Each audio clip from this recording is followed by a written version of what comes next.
서를 보겠습니다. 디모데전서, 후서, 디모데전후서 그리고 디도서, 목회서신이라고 말을 했습니다. 목회서신은 사도 바울이 자기 믿음의 아들 디모데와 디도서 두 믿음의 아들에게 그러니까 그 디모데는 에베소에 있고 디도는 그러니까 성경 단어로는 그레데섬인데 우리 보통 크레타섬이라고 그러죠.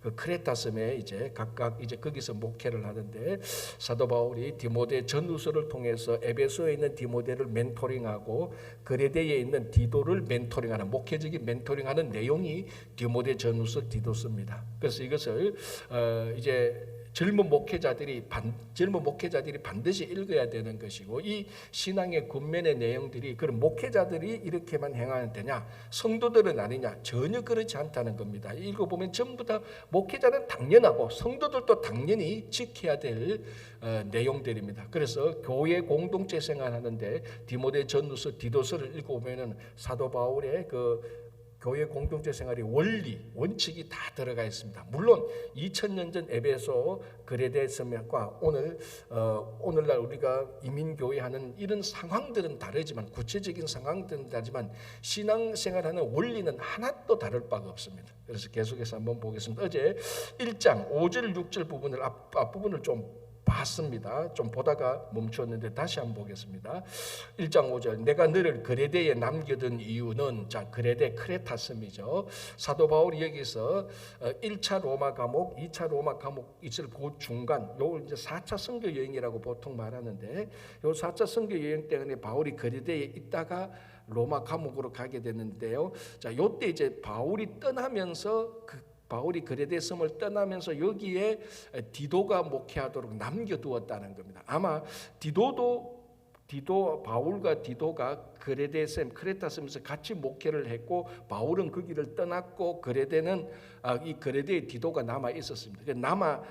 그리고 바울이 의도적으로 남겨두었다고 말하죠. 내가 너를 그레데에 의도적으로 남겨둔 이유는 남은 일을 정리하고, 어제도 얘기했지만 사도 바울이 사역을 계속하던 것을 계속 이어서 하는 겁니다. 그래서 이어서 하는 내용들 가운데 중요한 것이 정리한다는 것이 고친다, 수정한다, 그런 의미가 있다 그랬습니다. 그래서 정리하는 내용이 뭔가 하면 좀 몇 가지 수정해야 될, 고쳐야 될 그런 내용들이 있다라고 말을 하는데, 이제 여기서 디도가 사도 바울이 사역했던 남은 일을 자기가 받아서 계승해서, 사도 바울의 일을 계승해서 디도가 하는 겁니다. 자, 그러니까 바울의 사역이 디도에게 계승되어졌습니다. 바울이 누구냐? 사도 아닙니까? 그러니까 바울이 사도직으로 사역하던 그 일을 그레데섬에서 디도에게 계승되었습니다. 그럼 디도는 누구 일을 하느냐? 자기 목회를 한다기보다는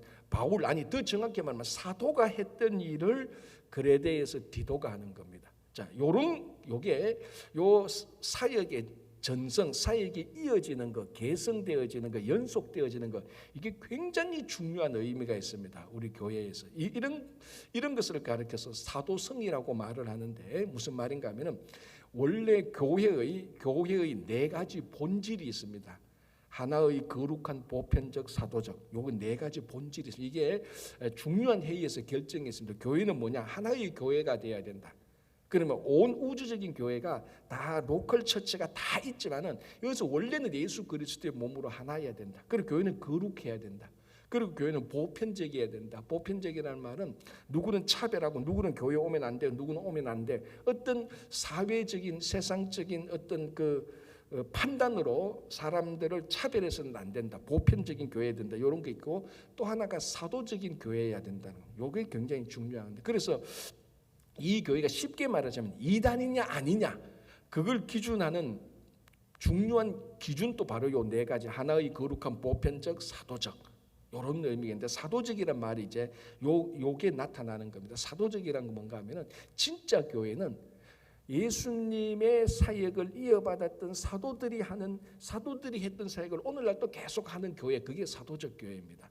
그게 진짜 교회입니다. 그러면 오늘날 친구 교회가 해야 될 일들, 자, 예를 들어서 이제 처음 초신자들이 묻습니다. 처음 신앙생활 하자. 진짜 교회라고는 한 번도 안 왔다가 한 40대 중반대가 교회를 왔습니다. 교회를 오니까 다 신기하잖아요. 우리가 뭐 늘상 교회 다니까 하나도 안 신기한데 교회 오면 다 신기합니다. 처음은 그래서 이 사람 묻습니다. 목사님, 교회가 무슨 일을 해야 되죠? 이렇게 묻습니다. 그러면 저는 교회가요 예배를 드리고요, 복음을 전하고요, 그리고 친교도 하고요, 그리고 구제도 하고요, 우리 지역에 있는 커뮤니티에도 복음의 사역에 관련된 것을 봉사하고요, 또 때로는 우리가 선교사님들이 하는 그 선교지도 방문해서 돕기도 하고 매일매일 선교사를 위해서 기도하고 이런 일들을 하는 겁니다. 이게 가장 보편 일반적으로 하는 겁니다. 그런데 이 사역을, 그럼 왜 이 사역을 하죠? 이렇게 물을 수가 있잖아요. 그럼 교회는 왜 그런 일을 하죠? 자, 그러면 여러분 뭐라고 대답합니까? 그렇지.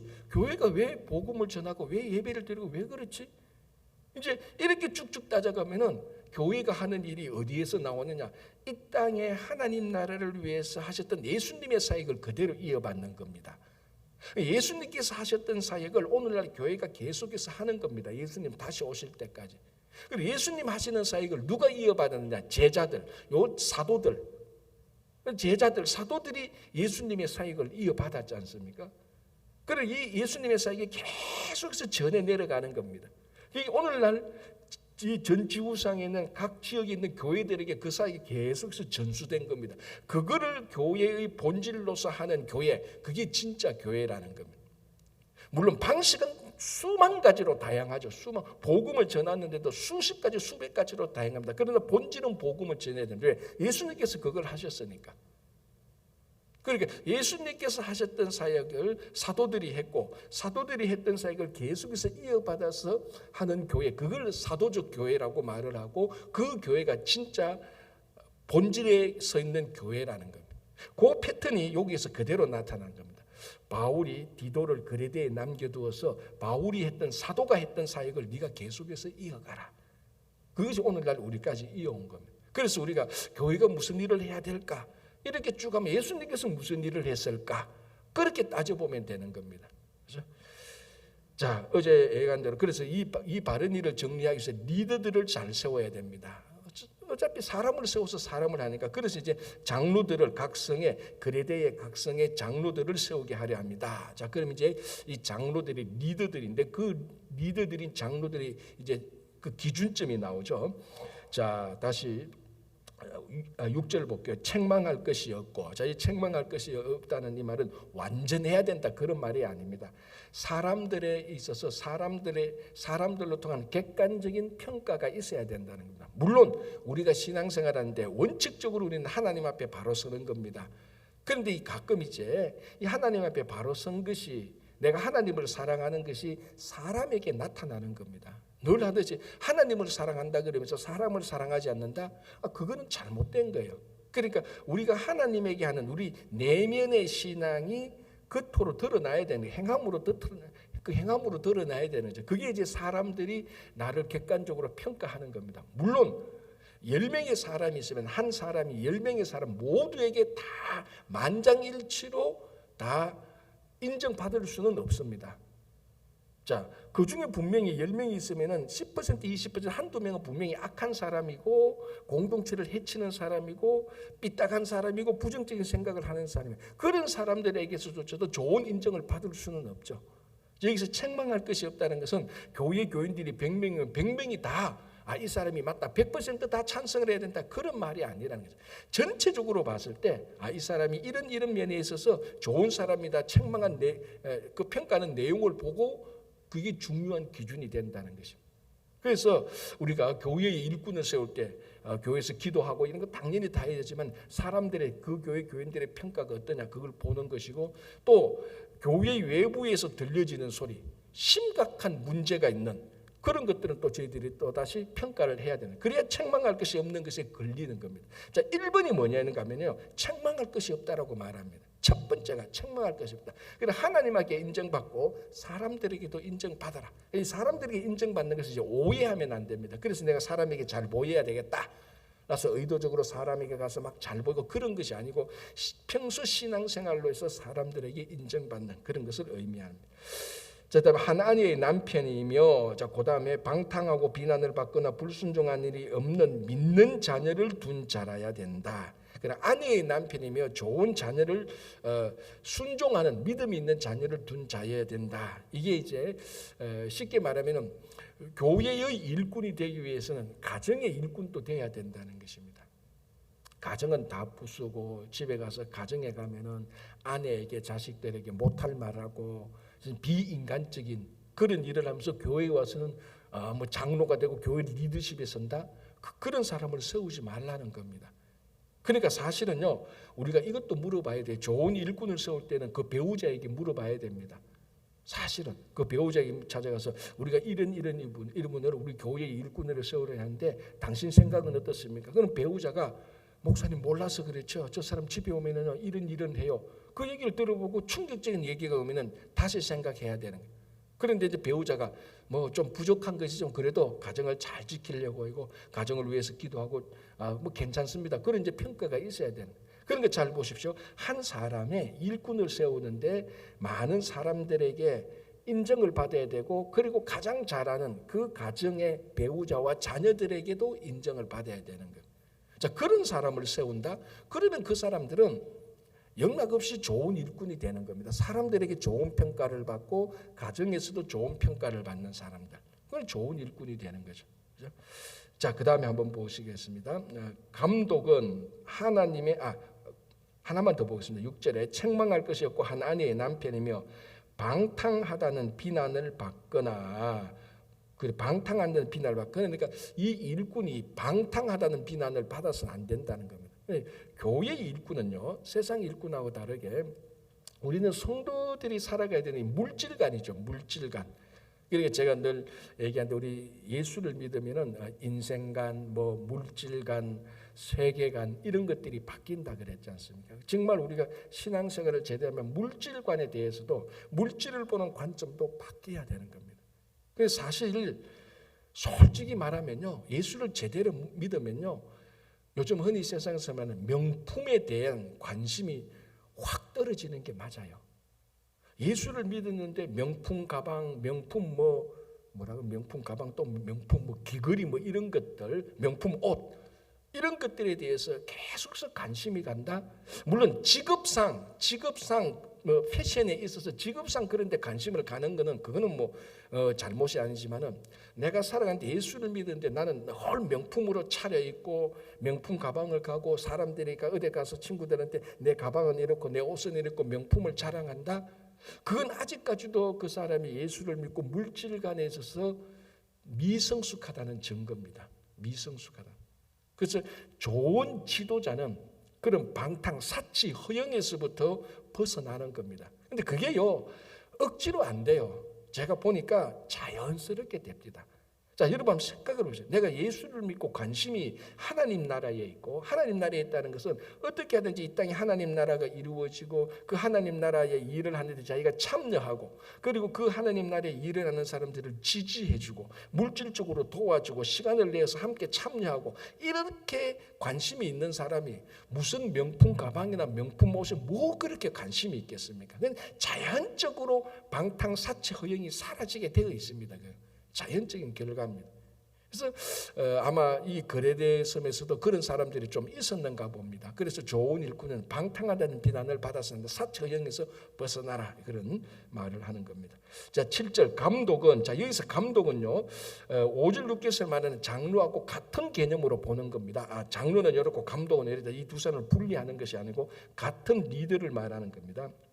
자, 7절에 감독은 하나님의 청지기로서 책망할 것이 없고 또 책망할 것이 없다라고 말하는데 이번에는 하나님의 청지기라고 말합니다. 자, 우리가 일꾼을 세우는 데 있어서 가장 중요한 개념 중에 하나가 청지기죠. 일반 성도들도 그렇습니다. 자, 이 청지기의 가장 중요한 것 소유권은 없고 사용권만 있고 청지기는 주인을 위해서 일하고 청지기는 자기 영광이 없고 주인의 영광만 있는 사람입니다. 이게 청지기입니다.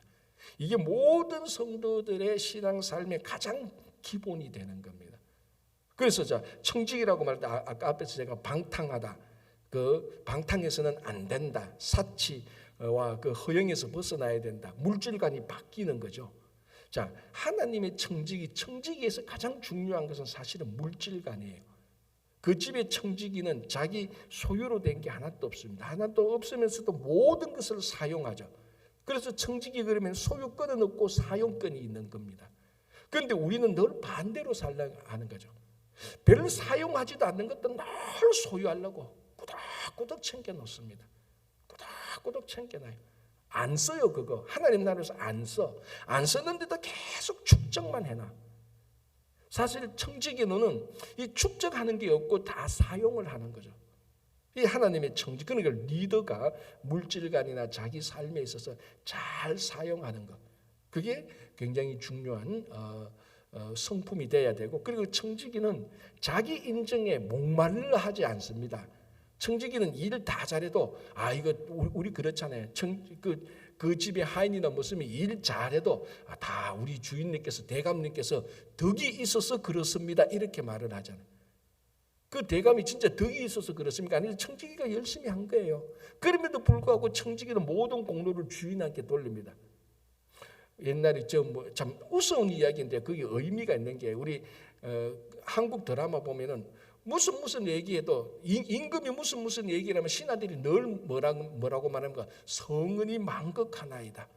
제가 볼 때는 하나도 망극하고 성은이 망극한 게 아닌데 입에 발린 거예요, 그냥. 그런데 거기에는 그렇게 말하는 데는 중요한 한 가지 우리가 의미를 발견할 수 있습니다. 신하들은 모든 언덕을 임금에게 돌리는 겁니다. 자, 그렇다고 해서 지금 이런 시대에 백성들이 잘한 걸 대통령에 돌리는 게, 이런 민주주의 21세기 이 자본주의 민주주의에서는 그런 생각은 일체 없지만, 우리가 하나님과의 관계에 있어서 모든 영광은 하나님께 돌리는 거예요. 자기 인정의 욕구가 사라지는 겁니다. 그래서 진짜 청지기는 이 일을 통하여서 교회가 좋아지고 하나님의 나라가 좋아지고 이 일이 진짜 통해서 하나님께서 좋아하시겠다. 그러면은 내가 좋은 거예요, 그냥. 정말 일이 잘 되는구나, 제대로 되는구나. 내가 정말 이 땅에서 생명 있는 가치가 있구나. 그래도 내가 이 하나님 나라에 내가 참여해서 내가 이런 일을 봉사하니까 일이 이렇게 되는구나.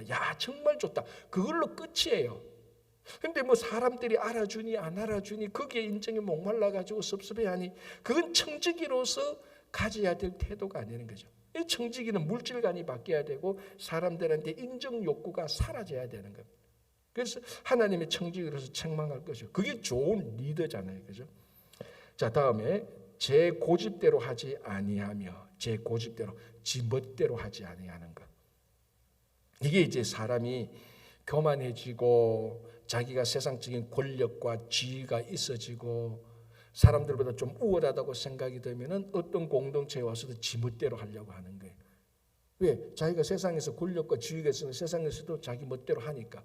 요 조그만 교회 요거 자기 멋대로 할 수 있다고 생각해야죠. 그래서 지금도 이 뉴욕 뉴저지도 보면요, 교회가 어려운 교회가 되게 많아요.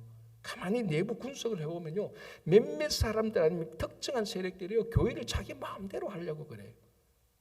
참 그게 제일 교회의 골칫덩어리, 제 고집대로. 그런데 그 사람들을 보면은 딱 두 가지예요. 인정 욕구가 있는 사람하고요, 사회적에서 신분에서 사회에서도 내가 이렇게 움직이는데 이 조그만 교회 내가 왜 못 움직일까, 그런 생각이 있는 사람들, 아니면 강력한 인정 욕구가 있든지. 근데 어쨌든 강력한 인정 욕구가 있든지 간에 사회도 자기 마음대로 하는데 그걸 교회에서 마음대로 하든지 간에 어쨌거나 제 고집대로 하는 사람들, 자기 하고 싶은 대로 하는 거예요. 절대로 리더는요, 자기 하고 싶은 대로 해서는 안 돼요. 이 일이 정말 교회와 하나님께 올바르게 되니까 그건 늘 검증을 해야 되는 겁니다. 내가 이 일이 하나님과 교회에 올바르게 되는데 이런 결정을 하면 사람들이 날 좀 욕하겠다, 그거 해야 돼요. 리더는 그거 해야 돼요. 이거 하면은 내가 이게 바른 일인데 사람들한테 좀 안 좋은 소리 했겠는데 내가 굳이 그거 해야 돼, 사람들한테 안 좋은 소리 들어가면서, 그거는 좋은 리더가 아니에요. 그래서 때로는 좋은 리더는 사람들한테 오해와 사람들한테 어떨 때는 좀 투덜거는 불평을 받아야 될 때도 있어요. 왜? 교회와 하나님 나라를 위해서 이럴 때. 여러분, 멤버들의 멤버십과 리더십이 뭔가 하면, 멤버십은요, 힘들고 앞으로 나가는 거 싫어해요. 현상 유지를 좋아해요, 멤버십은. 리더십은 현상 유지에 만족하는 멤버십을 앞쪽으로 끌어가는 게 리더십이에요. 옆에서 그냥 같이 노는 게 아니고. 그러면 꼼짝하지 않으려고 하는 멤버십을 앞쪽으로 끌고 가려면 리더는 힘들고 때로는 비난을 받는 겁니다. 어쩔 수 없죠. 그게 좋은 리더예요. 그래서 이런 말이 있지 않습니까? 진짜 훌륭한 리더는 살아있을 때 자기에게 던지는 돌 그거 가지고 자기가 죽고 나면 그 돌 가지고 위대한 기념비를 만든다 그러잖아요. 그러니까 좋은 공동체는 평소에 좋은 리더를 알아볼 줄 알아야 되는 거야. 아, 리더가 이런 일을 하는데, 야, 이것이 리더 자기 개인의 욕심을 위한 것인지 교회를 위한 것인지 그걸 분별할 줄 아는 좋은 멤버들이 있는 교회는 진짜 좋은 교회예요. 그래서 리더는 자기 고집대로 해서는 안 되는 거죠, 그죠? 그 공동체, 하나님의 나를 위해서 하는 거예요. 자, 그 다음에 급히 분되지 아니하면, 이거 리더의 이제 성품을 말하는 거죠. 리더가 어디에서 많이 걸려 넘어지는가 하면요, 이 욱하는 성격 때문에 그래요. 분내는, 급히 분내지 아니면, 물론 그렇다고 해서 리더가 화를 내서는 안 된다. 아니요, 리더도 거룩한 분노를 드러낼 줄 알아야 돼요. 이 공동체가 잘못 가고 이 공동체를 파괴하는 어떤 세력들, 악한 세력들, 사탄의 세력에 대해서는 화가 나죠. 분노를 내야 되는 거예요. 그러나 그런 거룩한 분노를 드러내는 거하고 여기서 말하는 급히 분내는 거하고 이런 인간적인 분내는 거하고는 다르거든요. 그래서 성령의 마지막 열매가 뭡니까? 절제 아닙니까? 절제. 성령의 마지막 열매가 절제입니다. 리더는 이 절제의 열매를 가지고 있어야 되는 겁니다. 자, 그 다음에 술을 즐기지 아니하며, 이 알코올 먹는 거죠. 당연하지. 리더가 술 마시고 잘 되는 거 하나도 없고요. 술에 취해가지고, 그러니까 어떻게 보면요, 이 분노하고 술하고요 공통점이 있습니다. 뭔가 하면요, 분노 중에나 아니면 술에 취한 중에서, 술 취한 가운데서 분노 중에서 어떤 결정도 내려서는 안 되고 어떤 중요한 행위를 해서도 안 되는 겁니다. 100% 다 실패입니다. 분노 가운데서 중요한 일을 결정한다. 그 분노가 가라앉으면 내가 왜 그랬나 후회하는 겁니다. 술 취해놓고 술 취한 가운데서 어떤 결정을 한다. 술 다 깨고 나면은 내가 왜 그랬나 후회하는 거죠. 그래서 술 취하는 것과 분노의 공통점은요, 우리가 분노하고 술 취하는 가운데 있다 할지라도 요거는 잊어서는 안 돼요. 아, 내가 술에 취해서 내가 화가 났구나. 이때는 어떤 중요한 결정도 해서는 안 되고 어떤 중요한 행동을 해서도 안 되는 겁니다. 그럼 100% 다 후회하는 거예요. 그런데 그게 리더가 그런 결정을 해버리면 큰일 나지 않습니까? 그죠? 자, 다음에 구타하지 아니하며 어떤 이유든지 간에 피지컬 바이오런스, 물리적인 폭력은 절대로 안 됩니다. 뭐 그건 우리 다 아는 거고요. 더러운 이득을 탐하지 아니하며, 이게 아마 거래대 사람들 가운데 이런 사람들, 이런 풍조가 있었는가 봐요. 특별히 이것을 지적하는 거 보면요. 자, 그 다음에 12절을 한번 보면 약간 감이 잡힙니다. 12절. 거래대인 중에 어떤 선지자가 말하되 거래대인들은 항상 거짓말쟁이며 악한 짐승이며 배만 위하는 게으름뱅이라. 이 거래대 사람들이 굉장히 평가가 안 좋은 사람들이에요. 그 거래대 사람들의 어떤 뭐라면 민족은 아니고 종족이라고 말하고 하여튼 그 섬의 기질이 좀 안 좋아요. 보니까. 그런데 이런 기질이 비즈니스로 들어갔을 때 더러운 이득, 그러니까 부정부패가 있다는 거죠. 부정부패를 통해서 이득을 취하는 것들을 아마 바울이 알았을 겁니다. 그래서 리더는 더러운 부정부패, 그건 정당하지 않는 소득을 얻어서는 안 된다. 그거를 얘기하는 겁니다. 이거는 그러니까 교회 밖의 삶을 얘기하는 거죠. 우리나라 말에 개같이 벌어서 정성같이 쓴다는 말이 있습니다. 그죠? 그거 진짜 위험한 말이에요. 여러분, 자식들한테 그런 말 가르치면 절대로 안 됩니다. 그러면 어디에 초점을 맞추는가, 뭘 정당화시키는가 하면 개같이 버는 거, 이 표현이 좀 거친데 뭐 속담이니까 개같이 버는 데 초점을 맞춰요. 그러면 내가 뭐 개같이 번다는 의미가 뭡니까? 나쁜 방법을 통해서도, 추잡한 방법을 통해서도 버는 방법입니다. 여러분, 이렇게 돈을 버는 사람은요, 대부분은, 항상은 아니고 대부분은요 그렇게 써요. 그 속담은 굉장히 저는 위험하다. 개같이 벌어서 정성같이 쓴다. 정성같이 쓰려면 정성같이 벌어야 돼요. 그래서 그게 비즈니스하고 자본의 성격입니다. 제가 보니까. 뭐 제가 비즈니스 하는 사람은 옆에서 가만히 보면요, 정당하게 버는 사람이 정당하게 쓰더라고요. 자, 마약을 통해서 돈 번 사람이 정당하게 씁니까? 잘해요. 거의 마약을 벌어서 부정하게 쓴 사람은 그 돈은 또 부정하게 나갈 수밖에 없어요. 그래서 정당하게 벌 줄 알아야 정당하게 쓸 줄 아는 사람. 그래서 더러운 이득을 탐하지 않아요. 그래서 성도들이 우리가 사는데 가장 그 비즈니스하고 일터에 사는 데 있어서 늘 이런 말은 우리들에게 도전이 돼야 되는 거예요. 더러운 이득을 탐하지 않는 정당한 소득을 우리는 좋아하고 정당한 소득을 버는데 수고해야 되는 거죠. 자, 8절에 오직 나그네를 대접하며 선행을 좋아하며 신중하며 의로우며 거룩하며 절제하며. 자, 나그네를 대접한다. 이게 오늘날 미국에서 좀 약간 이제 위험할 수도 있죠. 하지만 이제 이건 상황이 바뀌었으니까 그 상황을 바뀐 것을 지금 논하는 게 아니고 나그네를 대접한다는 것은 이 당시 나그네는 가장 그 사회적에서 힘들고 어렵고 사회적으로 무시당하는 사람입니다. 자, 그런 사람들을 똑같이 무시하는 것이 아니고 그런 사람들을 대접하라는 것. 성도의 가장 기본적인 태도는 항상 약하고 어렵고 힘든 사람들을 무시부터 하고 하는 게 아니고 그 사람들을 대접하는 마음에서 그런 사람들을 대우해야 되는 것입니다. 그래서 나그네를 대접하고 선행을 좋아하며 신중하며, 이 신중하면은 뭡니까? 술을 즐기지 아니하며하고 같은 의미가 되는 거죠. 그리고 분내지 아니하며라고 같은 의미가 됩니다. 신중하며 의로우며 거룩하며 절제하며. 자, 절제하며라는 말이 나오는 겁니다. 의로우며 거룩하며, 신앙적으로 항상 의와 거룩함을 지켜야 되는 겁니다. 그죠? 자, 9절 보겠습니다. 밑번 말씀의 가르침을 그대로 지켜야 하리니. 밑번 말씀의 가르침, 아마 이게 정확히 말하면 바울이 전했던 복음일 겁니다. 자, 이 당시에는 신약 성경이 없었지 않습니까? 그죠? 신약 성경은 없고 굳이 성경으로 말하면 구약 성경이 있었던 것이고, 그리고 밑번 말씀의 가르침이라는 것은 바울이 전했던 복음, 그런 걸 말하는, 그런 복음을 그대로 지켜야 된다. 듣고 지켜야 된다. 그러니까 믿음대로 행해야 되는 것을 말하는 거죠. 자, 이는 능히 바른 교훈으로 권면하고 거슬러 말하는 자들을 책망하게 하려나. 거슬러 말하는 자들, 자, 반대로 말하는 사람.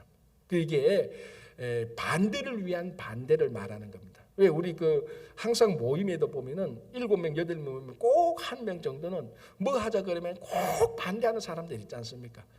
특별한 이유도 없는데 하여튼 반대하고자 하는 그 심성이 있는 그런 반대를 위해서 거슬러 말하는 사람들을 책망해라. 자, 여기서 책망해서 이것은 그 사람들을 이상하게 만들라는 것이 아니고 거슬러 말하는 사람들의 잘못 거슬러 말하는 것의 이유를 밝혀주라는 겁니다.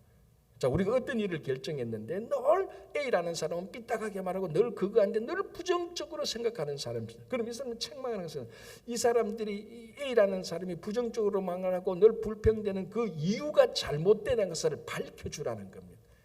계속해서 밝혀주면은 이제 그 사람이 좀 이제 태도가 누그러지는 것을 우리가 알 수 있습니다.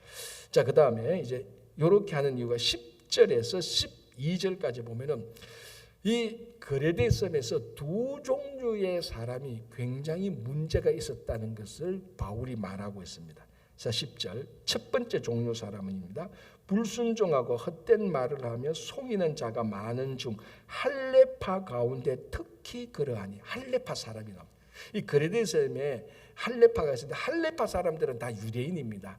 할례를 주장하는 사람들. 그러니까 이런 사람들 굉장히 율법적인 사람이 많고, 이런 사람들 가운데 많은 사람들이 복음을 듣기는 듣는데도 항상 율법을 복음하고 똑같이 강조하는 겁니다.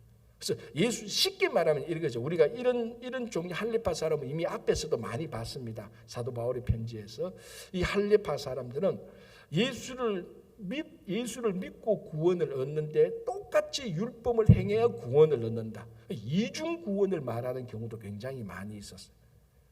어떤 또 더 과격한 할례파는 여전히 율법을 지켜야 구원을 얻는다, 이런 식으로 얘기를 하는 겁니다. 이제 그러니까 이 할례파 사람들은 바울이 그레데 섬뿐만 아니고 다른 그 전도지에서도 다른 선교지에서도 바울이 굉장히 힘들었던 사람들, 이 유대인들, 율법적인 사람들. 자, 이런 사람들이 그레데에 있는 할레파 사람들이 어떤 사람이었는가 하면 다시 볼게요.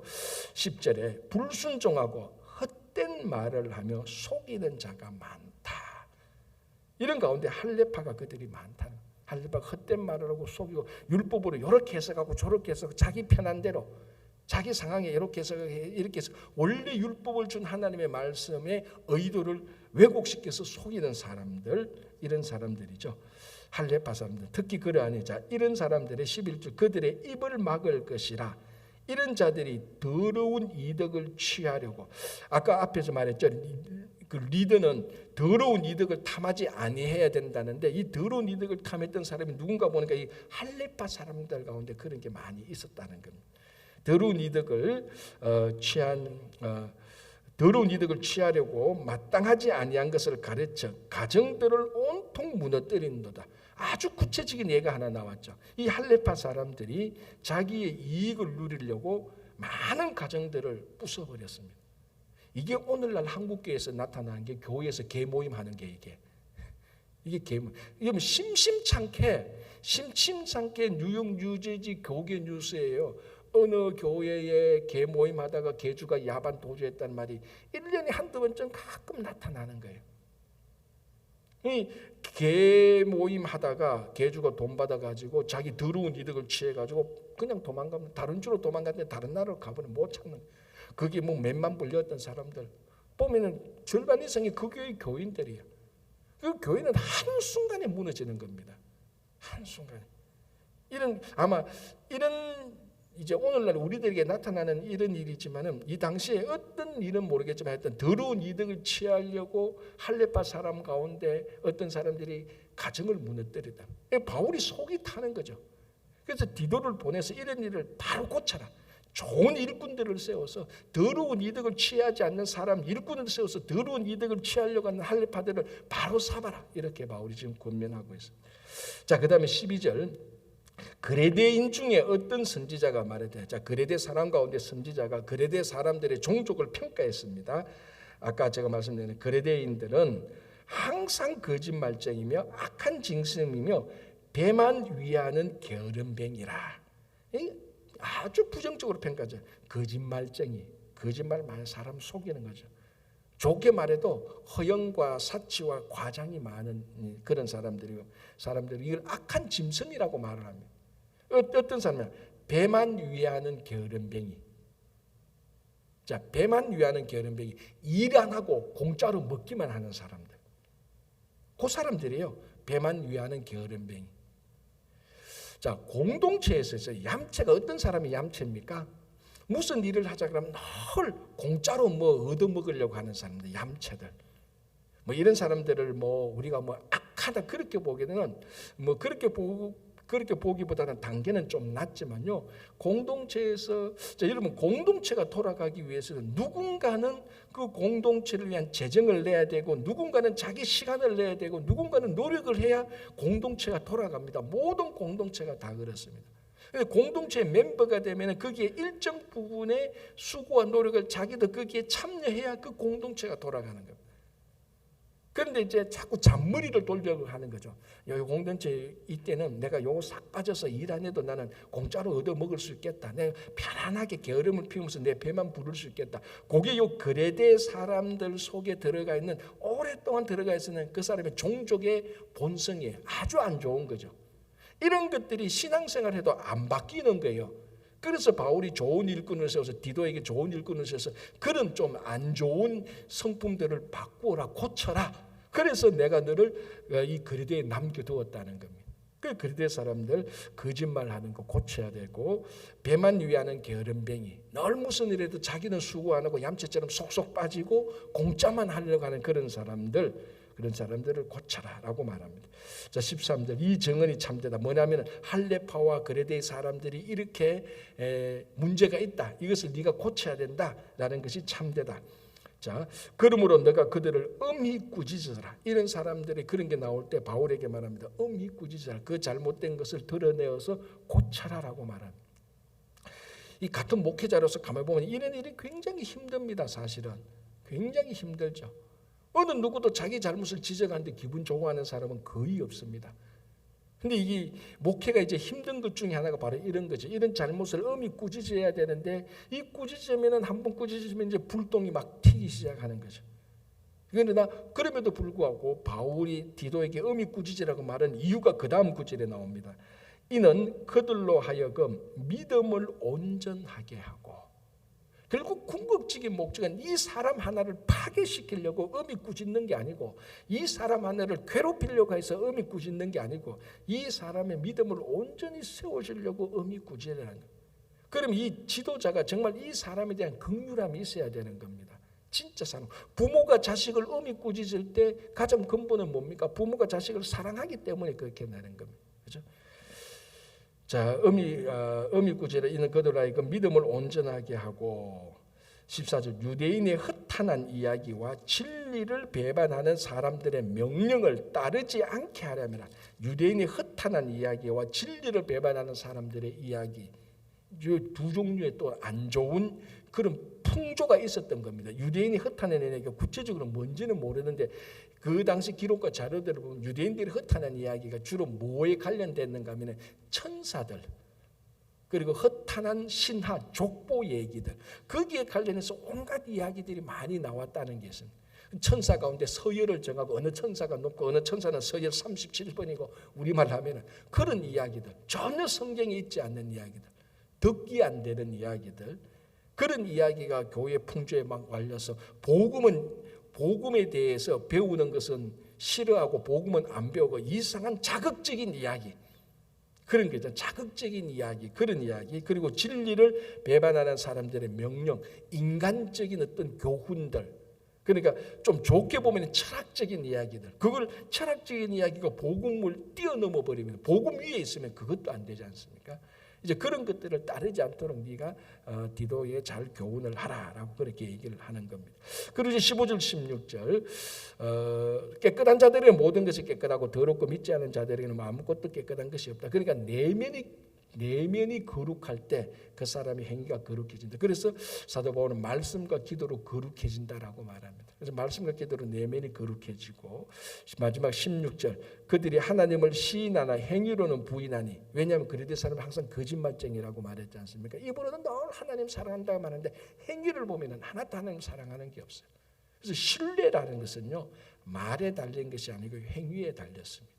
그래서 우리가 세상 사람들에게도 사람들이 우리 교회와 성도들을 신뢰하게 한다 말이 아니고 행위에 달린 겁니다. 그래서 오늘도 우리가 이런 디도서 1장을 보면서 우리는 뭐 할레파 사람도 아니고 우리는 그레데 사람도 아닌 정말 복음에 충실한 늘 복음에 그리고 사도들이 했던 그 사역을 계속해서 이어가는 그런 교회와 성도들이 되기를 바랍니다. 기도하겠습니다. 하나님 아버지 감사합니다. 디모데 전후서와 디도서를 보면서 사도 바울이 젊은 목회자 디모데와 디도에게 권면했던 목회적인 그 지침들을 우리가 보면서 이 목회적인 지침이기도 하지만 우리 성도들이 꼭 지켜야 될 거룩한 공동체 성도들의 생활임을 우리가 알고 우리의 부족한 점을 채우고 잘못된 것을 고치고 잘하고 있는 것들을 계속해서 잘할 수 있도록 인도하여 주시옵소서. 오늘과 내일 날씨가 덥다고 예고되는 가운데 우리 주일학교 자녀들 어린아이들 특히 교회 어르신들 다 건강하게 지켜주시옵소서. 선무스쿨이 잘 마지막까지 진행될 수 있도록 도와주시고 8월에 있을 여름 성경학교와 유스그룹 수련회 위에도 준비하는 손길들 주님께서 늘 함께하여 주시고 아버지 하나님 오늘도 어렵고 힘들고 질병에 있고 병상에 있고 낙담 가운데 있는 모든 자들을 주님께서 위로하시고 격려하시고 회복시켜 주시고 치유하여 주시옵소서. 예수님 이름으로 기도합니다. 아멘. 자 이렇게 기도하시고